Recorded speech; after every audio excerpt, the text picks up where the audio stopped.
noticed for a period of time. But as soon as I saw the condition of his body, the fact that he was tied up, obviously there was some sort of foul play there. He was in a very advanced state of decomposition. There was a significant amount of maggots and flies inside of the house. Your name is George Bolts, 78 years old. He was tied up with a bed sheet that was wrapped around his neck and underneath his body, and also around his legs and his feet. Somebody didn't want this guy to leave. We could also see an extension cord that had been tied in a similar fashion. It was around his neck. On the table, detectives find a clue that indicates just how long Mr. Bolts had been left there. Look at this. We got dated May 6th. What's today's date? 24th. That's been here almost 3 weeks. When you see crimes against the elderly like this, and this was horrific, you think of your own family. How could you not? You want to do everything you can to find the right person who did this and bring them to justice. George had a small family, but they cared about him a lot, and he enjoyed spending time with them. He was very close with his older brother, Frank, and he was also close with his nephew, Joseph. They maybe saw each other every 6 weeks or so. They talked more often than that, every few weeks. George was a fixture in the neighborhood. Everybody knew that he had lived there for a very long time. George Bolts was a lovable older guy. He was retired. He was just kind of living out his golden years the way he really wanted to do it. What's up? But someone found George's golden years in the worst possible way. Usually when a killer kills somebody in such a brutal fashion, there's some kind of relationship there. There's an anger there. There's a reason that brutality is used. So in this case, the police really wanted to know, who is this guy on the floor? What did he do? And who would do something like this? I mean, who would hog-tie and bind a 78-year-old guy like that? Investigators combed through the crime scene for clues. When we checked the second floor of the property, in the front bedroom, we noticed the men's leather wallet, empty, and cards and identification were strewn around. Bolts' residence appeared that it was ransacked and that somebody had gone through it. It appeared to us that a struggle occurred, and that during the struggle, Mr. Bolts was destroyed. The bedroom also showed signs of a violent attack. We noticed the same type of sheets that were tied in knots, which made us think that he was trussed up in the bedroom and then brought downstairs. He was targeted for violence and subsequently killed.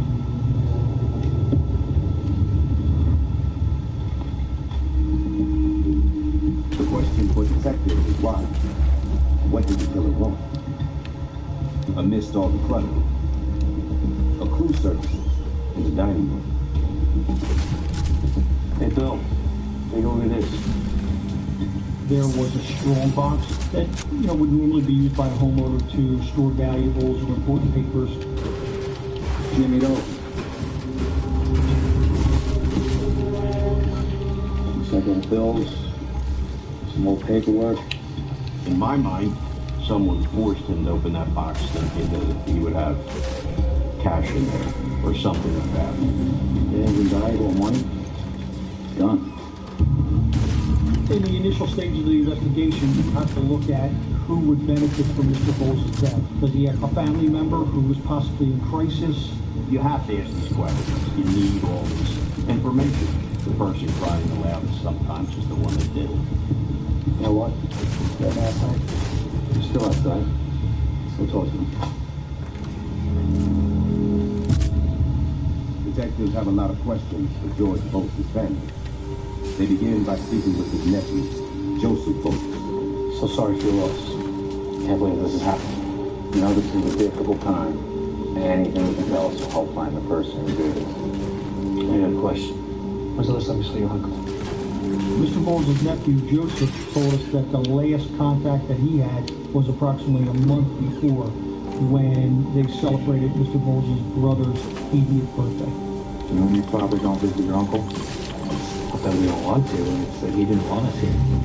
George discouraged his family from visiting him. He knew that the neighborhood was becoming more dangerous, and he didn't want anybody to come to the neighborhood and perhaps get into any sort of trouble. What do you know of who would want to hurt your uncle? No, he said he felt comfortable here. He was never worried. He assured us he got along with all his neighbors and was safe. You know if your uncle kept a lot of cash in the house? Any valuables? I don't really know. I haven't been inside for a while. Uncle had any children? Other family maybe he didn't get along with? Oh, George never had kids of his own. The family is just his dad, I guess. We began to question Joseph as to whether or not he had any knowledge, anything that would be of value inside of the property of Mr. Bowles. All I know is when we got here, his car was gone. I was hoping he went out somewhere without telling anyone, but that clearly wasn't the case. Hey, Sarge, we got something you might want to take a look at. It's a lead no one ever expected. 10-4 copy that. Hey, what's this up?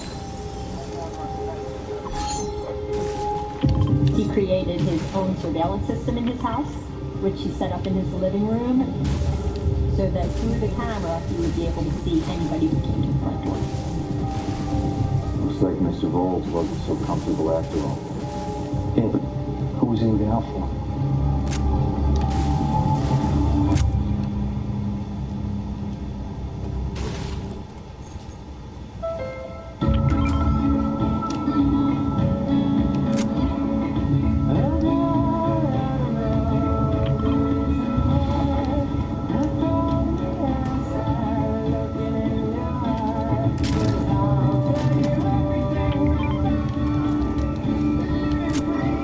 Named best in class for car and driver.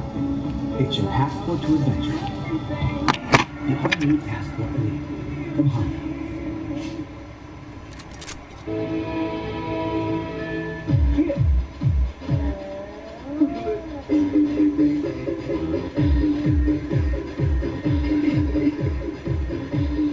You can't be serious with Twizzlers. When redesigning the Honda HR-V LX and new style, we thought, why not make them adaptable for big stuff and small stuff? And why not nimble, tight corners kind of nimble? And why not smart, such as street smart, tech smart? And why not end with a statement no one else can make? The redesigned HR-V.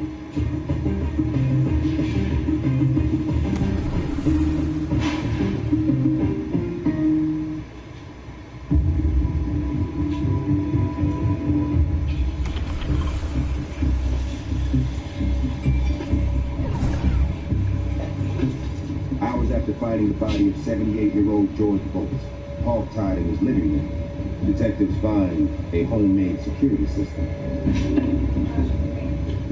He had a small camera pointed from the inside of the living room to the front porch. Police hope the camera has captured an image of Bowles' killer. What does he run to?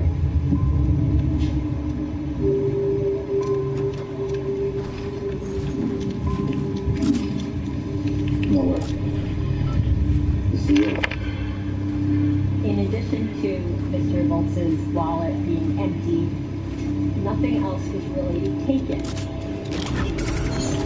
The two things that were taken were the VCR and a videotape that hooked up to the security system that Mr. Volz had created. Whatever's on that video didn't have the page to be found. It was obvious that whoever did this was covering their tracks and making sure that nothing was left behind that could identify them. There's no sign of forced entry at the front door where the video camera was trained. But as investigators survey the property, they find it likely we're in. There were bushes in front of the property covering a basement window. And it appeared that that basement window had been tampered with. And part of Everyone was on me. That person would have been concealed from anybody walking down the street or driving down the street if they were breaking through the window. There were all kinds of things that suggested that whoever was going to him knew when to strike and where to strike.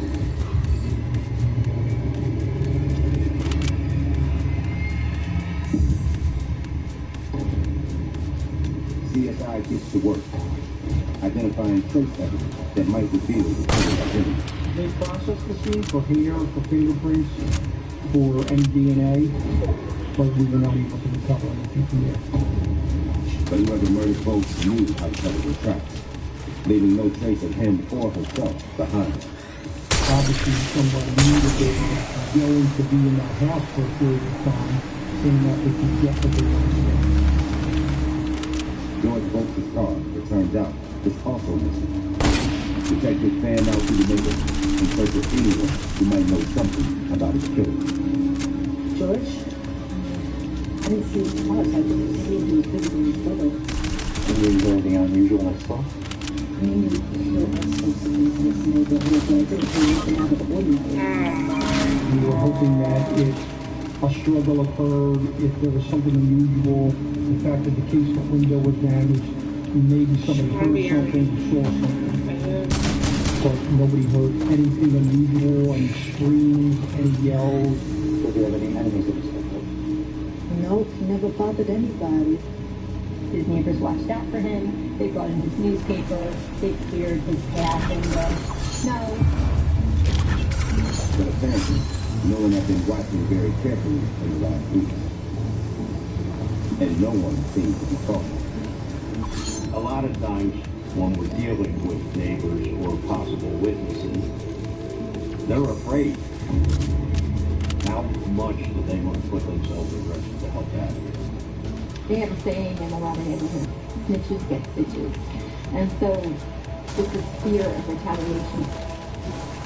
And given how viciously the old man was attacked, that hesitance to talk is understandable. This was horrific. He was tortured, brutalized, and left to die.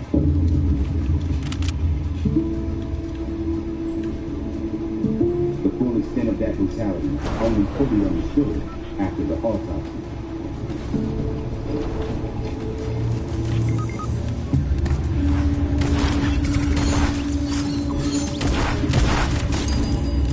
The medical examiner determined that Mr. Bowles had been beaten and also strangled. He also had a claw stuffed down his throat, which would have prevented him from breathing. The fact that Mr. Bowles was tortured, beaten, and left there to die is heinous, even the most bloody criminal.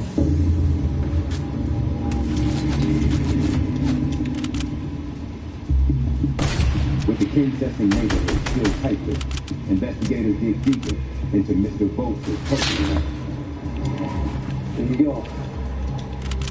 That's what he had. No signs of any chronic family. Obviously, the brother and nephew didn't have it.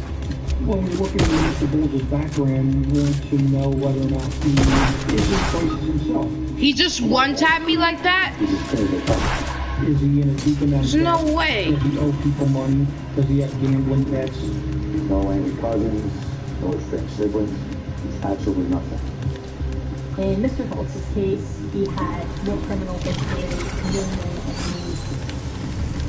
This appeared to be a crime of opportunity. Mr. Volz was an older man. He lived by himself. He was collecting checks. So somebody knew that he had something that they wanted. And when detectives dig through Volk's fake records, they unearth an important clue at an ATM machine. I see a trailer comes back around 4 a.m. in the morning at the Strand in Baltimore. Mr. Bowles' bank records indicated that the person was within a mile or so of Mr. Bowles' residence. On the 7th, around 4 a.m., the detective made use his card, and it was unsuccessful. At first, the math machine did not get any money. But the number fell. About 2 hours later, somebody returned to the math machine There's a second reference where the person withdrew $400. and was successful in taking out $400. Dude, that's so Something happened in stupid. the first transaction and the second transaction.